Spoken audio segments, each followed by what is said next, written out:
Oh my God. Oh my God. Like, Sherman has not called me. Like, he hasn't even sent me a text message. I mean, I know before I left, I rushed him off the phone and I was really annoyed with him calling me, but I really would like a text message like right now. Giselle. All right, what's up, everybody? This is your girl, Miss Sophia the Diva, and I have my roommate's friend. So if you see a little redhead pop up, that's Hot Mama.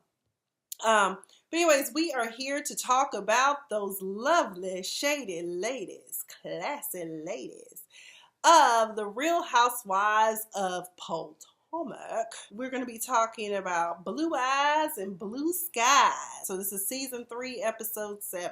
Let me go ahead and get the minor details out of the way, like little tidbits that kind of are important, but not really, but you still want to comment on them. So in this episode, the ladies go, what is it, skeet shooting or clay shooting, as well as fishing. They got broken into groups. So that looked fun, and it was a great bonding experience for them. We learned that Karen is going to fix Charisse up with a blue-eyed man. Everyone knows that Lady Lewis has a man they call Blue Eyes, but this is not the Blue Eyes that she's talking about. And besides the point, the Blue Eyes that everyone seems to think that she's messing around with, which the whole time, every time Karen mentioned that Blue Eyes is just my driver, I was like, but she wouldn't. Everybody should have a driver. I was like, Karen Huger, gone and tell the truth, shame the devil. You and that man been doing something, ain't you? Something that ain't natural and ungodly. No, I'm tripping. Hey, Charisse, it's time for her to get out and start dating. And again, I could have sworn that, or maybe that was a rumor that they said that she was messing around with Captain of a Firehouse. And Charisse also says that her and Karen's friendship is in a better place nowadays. I was laughing at them because these are some bougie women. They check into the house or whatever on the resort, and Karen was like, oh my God, we don't have a butler. Like, what is my able-bodied self going to do? Am I supposed to carry my own luggage? Oh no, ma'am. Girl, you are strong and able-bodied. Pick them bags up. There are questions about whose luggage is who, because not everybody was diversified. People either had Louis Vuitton luggage or black luggage. Get like me. Get you some purple luggage. Not everyone's going to have purple luggage. Okay, not everybody get purple luggage. Y'all get your favorite color. Purple is my favorite color. But then they were kiki-kikiing, talking about, oh, is this Candace luggage? Oh my God, what is that? Rent the Runway? And then they were like, well, is it her mama's luggage? And Giselle said it, and Ashley co-signed by kiki-kikiing. And I want to note that because watch Ashley try to play like she, is so innocent in everything that she's mentioned in. Trust me, where there's smoke, there's a fire, and you'll find Ashley with the match. I just want to know who got a problem with Rent the Runway. I think it's very economical because there was a time when I was spending like 2, 3. Now I know this ain't the Potomac or any Housewives level of spending, but for people like me on a budget and who is not at even a 6-figure level anymore, you're spending $300 to $600 a month on new clothes. Rent the Runway for $100, I think it's $150 it used to be, maybe it's even $200 now. You have an unlimited supply of access to outfits. I think you can have 5 pieces out at one time, and as you send stuff back, they'll disperse what it is that you want them to send you. And that way, your wardrobe is always fresh. Right now, what I'm doing is I'm doing what they call the Swedish death cleaning.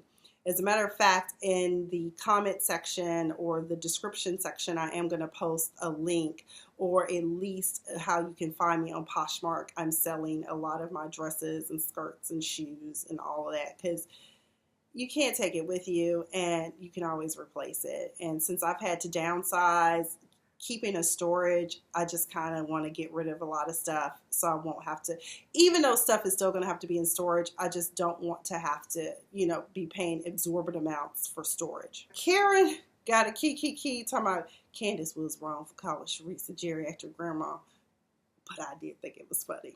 I do love Giselle and Robin's friendship. They really do have a true sisterhood, seem to have a true sisterhood of sorts, even with Giselle's shady comments.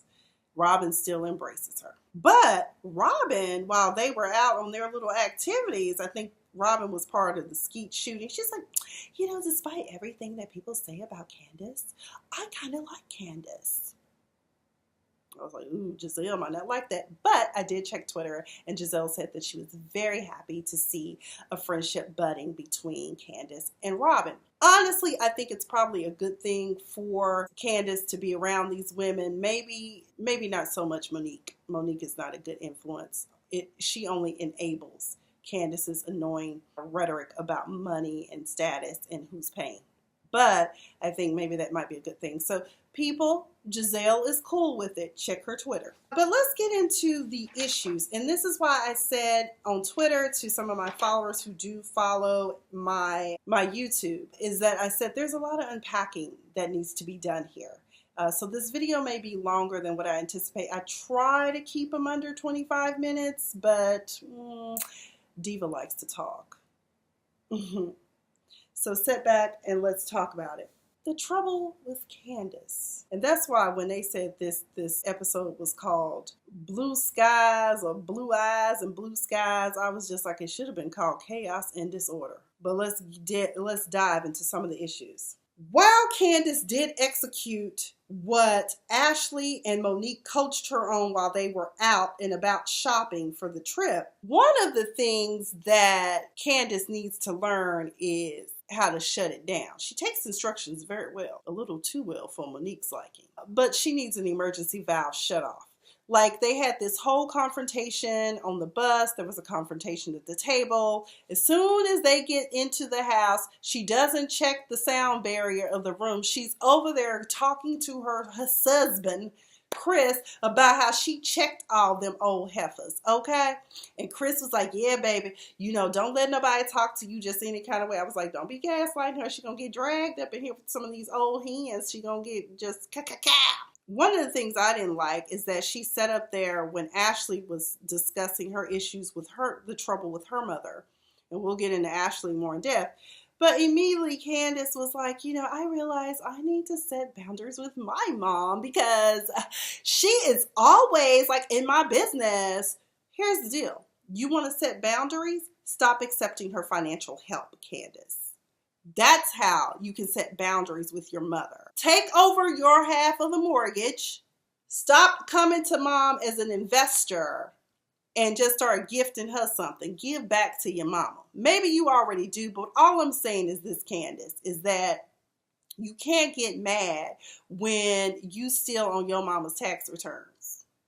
Unlike Sharice and Giselle, whom you said were kept women. They grown and did what grown women do. They got married, they had families, separate and apart from their mom and dad, and it didn't work out. So now they have children that still need to be financially supported by the fathers, their ex-husbands. So there you go. There is a difference.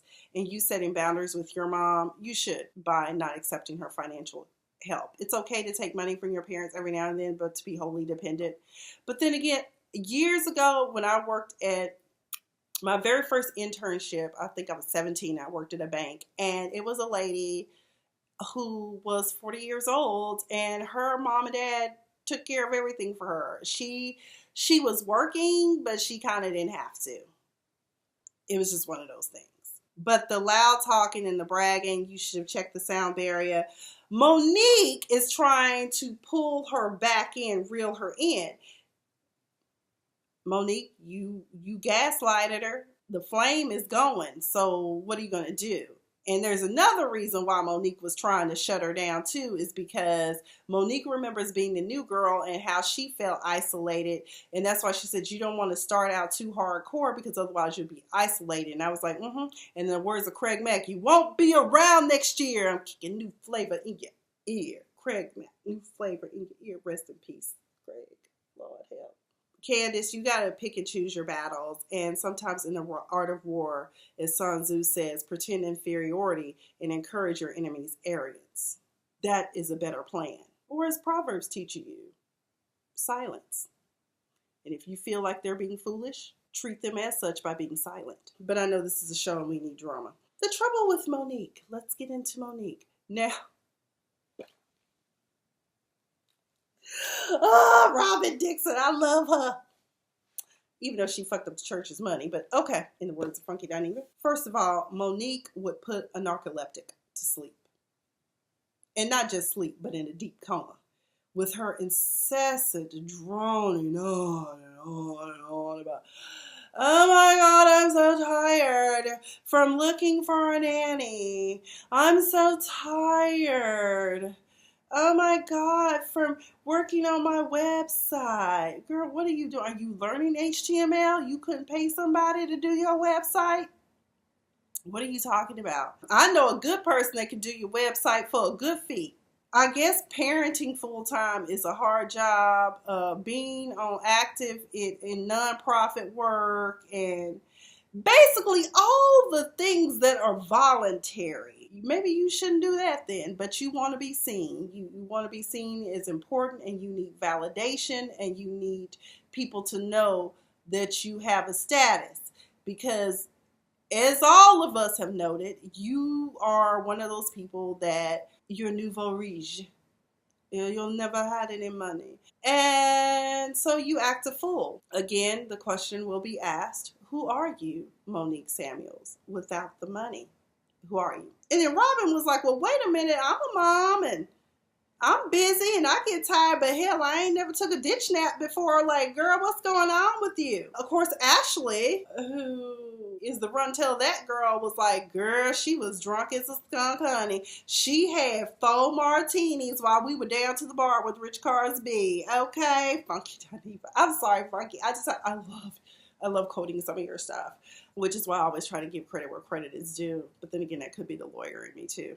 So what you know, I'm like, I'm like Karen from Will and Grace. What's going on here, honey? What's going on? Basically, Monique, something is going on with Monique. So at one of the dinners, because y'all, there was so many dinners going on and cat fights going on throughout this, I was like, I can't keep up. I'm confused.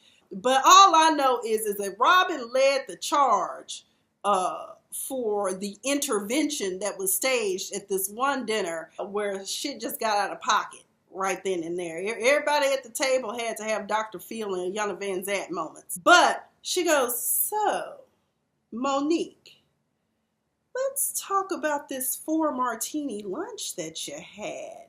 You know, your drinking problem. What? And then she was like, Ashley was like, you had 4 martinis. And she was like, girl, no, I didn't. I only had 2. Girl, tell the truth, shame the devil. And she's talking about, and oh my God, it's not like alcohol makes you sleepy. Girl, the devil is a lie. Alcohol does make you sleepy. It's a suppressant. That's why a lot of us who work real jobs come home sometimes and knock off a bottle or 2 of wine. In my case, I don't knock off a whole bottle, but I will have 2 whiskey sours if I'm really stressed out. Maker's Mark, of course, is always preferred. But girl, stop being that type. 5 martinis make me throw up. Okay, so alcohol does have an effect on you. It does make you sick. So if you're sick, are you saying that you're more alert? I mean, what are you trying to say? See, right there, we see you trying to, backpedal and act like you don't have a problem. You in denial. I didn't get that. Your husband told you before you left, so he's noticed that there's an issue to mind your drinking. He almost lost you, and then the 2 kids were just going to be with his mama anyway. I'm just saying, in the end, if you had been taking a dirt nap. And she was very cavalier about it. She was like, well, y'all would have been planning my funeral. And then she was up there talking about, I'm tired, I just need more help. No, Monique, you're not just tired. You have an issue that you haven't addressed. And that's why I'm not going to go too hard on you, because I see it for what it is. You had a miscarriage. That is a great loss for anyone. And you even told your pastor you haven't dealt with it. You don't need to hire more help. Or maybe in some respects, the help that you need to hire is that of a mental health professional, someone that specializes in postpartum depression and miscarriages. Get with that. And don't just go to your pastor, Unless he's a certified mental health professional, they can give you the godly divine help. But it also helps to also have that of some sort of mental health professional that's trained in the specializations of issues that you may be having. In this case, you've suffered a loss. So stop trying to make excuses, face the music, and go get some help. Karen, oh my God, we learned Lady Eloise, Miss Etiquette, Miss Prim and Proper, has a DUI. What? Which is that's why everyone should have a driver. And she gave Monique the best possible advice, talking about, get a driver. Bottom line. And then on top of that, if you're going out like that, you could have just called a car service and had them come. And you could have even used Uber, what is it? Uber X is like the superior line of cars or whatever. You could have done that. But speaking of which, Karen and her driver, Ashley, apparently once again has been running around town telling other people's business. She shared that Karen was seen at her restaurant by her stepson canoodling with a white man in the corner that they believe to be Blue Eyes, the driver. And this comes up at dinner, okay? Now, Karen is already heated because we have trouble with Giselle. Giselle every season has to apologize to Ray. So, but let me wrap up Ashley versus Karen. So Karen basically checked her and was like, what about what your husband was out here doing on Grindr? And that's when Ashley got mad and she was like, that was a rumor that's been cleared up, that was put up. Girl. Okay. And it looked like when Karen came for her, she just couldn't believe, oh my God, I was just doing you a favor. See, you don't like when the kitchen gets hot for you, but it's okay for you to do what you do with everybody else. Now, see, the green-eyed devils, as you call them, already came down to your job and confronted you about that bullshit before. Ashley, before you start running around town telling everybody else's business, first of all, sweep around your own home. Number one. Number two, go to that person in love and tell them what you know and go from there. That ain't right. And then you up here looking like somebody in karate chopped you in the throat. Like you just couldn't believe that Karen, because Karen was on one this episode, honey. Y'all done made Miss Karen come up out her face, honey. Okay, she just a mask off. So, I mean, and then the other thing with Ashley and Michael, I mean, remember season 1, how he showed up at the gay bar and people on Twitter were like, he strikes me as being a little fruity. I was like, honestly, if we're all honest about it, I just really think that Michael probably is like bisexual or sexually fluid or whatever the kids' terms they're using these days. I don't know, because I think I've mentioned this before. There's like the LGBTQ community, there's like 50 some sexualities. I'm like, can't we all just stick with the 3 we all know? I mean, I'm so confused. And then you don't want to use the wrong terms because people get mad and want to jump down your throat. And I'm like, look, I'm ignorant. I'm not part of that particular culture or community. So I don't always, I mean, I have friends, but my friends are either gay or bisexual. They've never told me there's been anything else. So I don't know. Help us. But either way, Miss Ashley, you gonna learn today about talking about everybody else's husband, because you know how Karen is, because she had to get Giselle together. She told Giselle that Ray is expecting an apology from her. Giselle, soror, you wrong. Because I'm trying to figure out, why were you sitting up there acting surprised like you shouldn't apologize? But then when she said, what do I have to apologize for? I was like, exactly. You don't, because you're not sorry. There is no remorse there. You said what you said. Get like Nene. Just be like, you said what you said. And Karen, fuck you. I'm not going to apologize to Ray. Ray should be used to this by now. Let's be real. Every season, Giselle has to apologize to him for calling him Uncle Ben and the broke Bill Gates. And even in her confessional, after she told Karen to her face, yeah, I'm going to apologize. But then she goes, well, I don't care what you say. He is the broke Bill Gates. So she's not remorseful at all. So basically, it's just words coming out of her mouth, which is a waste of energy, which is a lie. So Karen, I don't even know why you even pushed the issue for Giselle to apologize to Papa Smurf. Okay? He looked like Uncle Ben. He looked like Papa Smurf. Some people, like It's Rock, she calls him Uncle Jessup.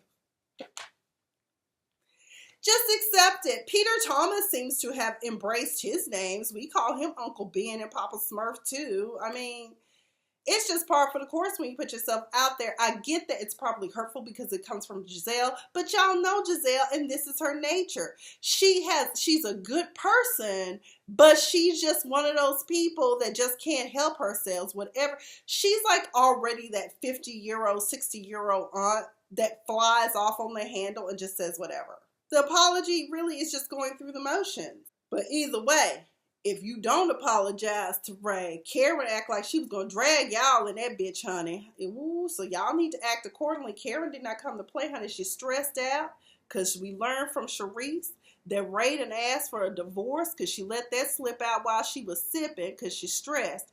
I personally think that if Ray did ask Karen for a divorce, it was in the capacity of, we need to protect our assets.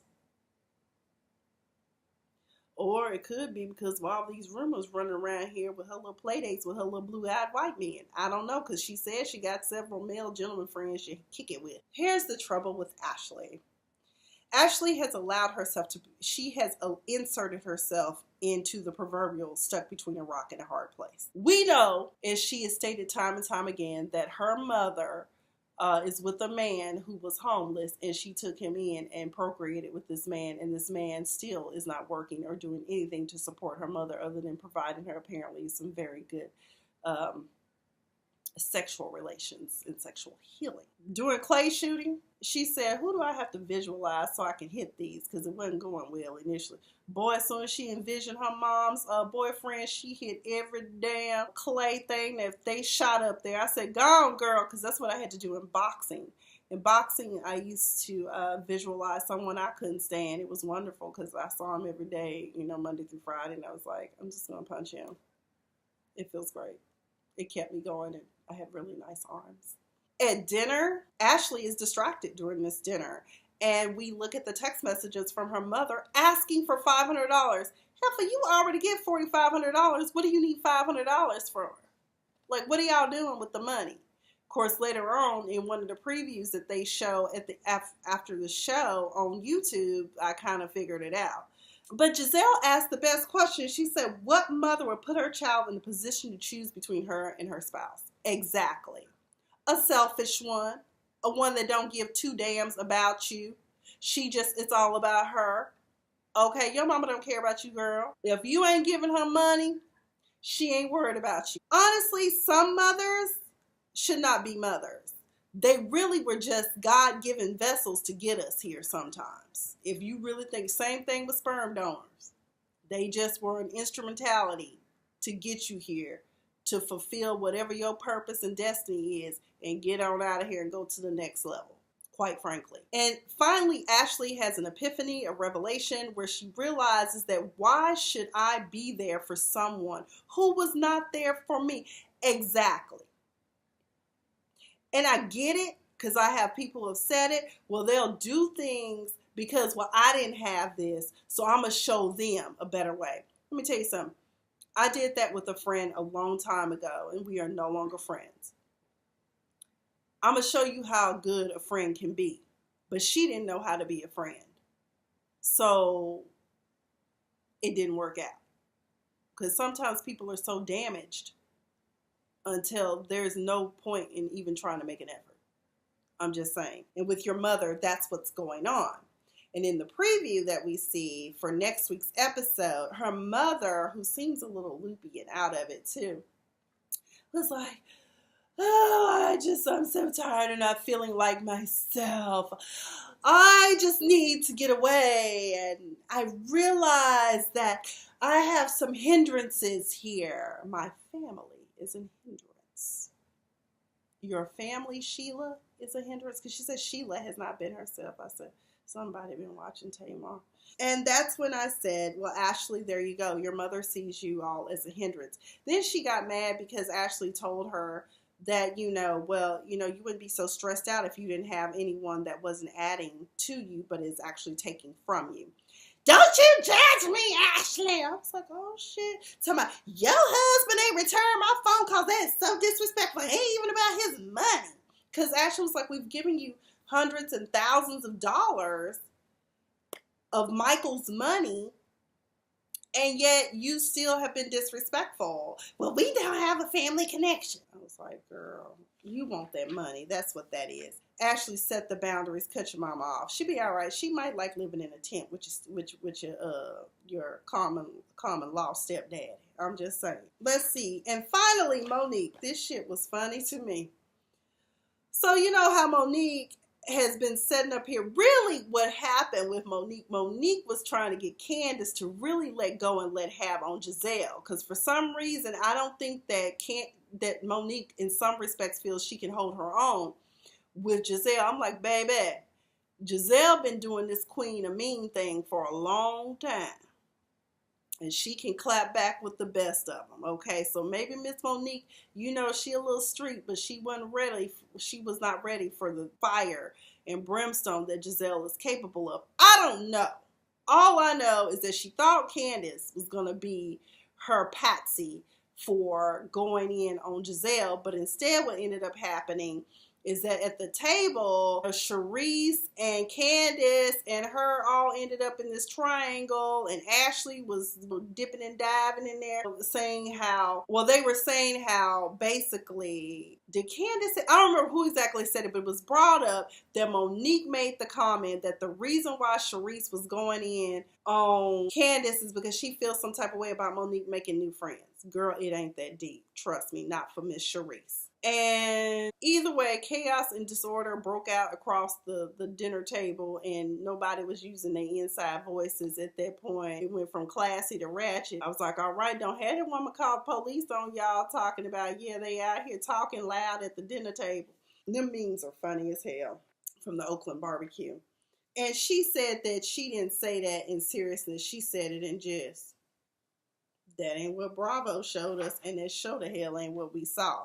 So when she said this, I started screaming because Robin says, I don't think that Monique really thought this out about, like, how do you handle this when all parties are in the room together and it all comes out? Like, she really didn't think this through at all. I was like, I don't think she did either. When she said that, all I thought about again, y'all know, that's one of my favorite movies. I watch that movie over and over and over again sometimes, but here we go, Talladega Nights, Ricky Bobby. My hands, I'm not sure what to do with my hands. Just put them down, son.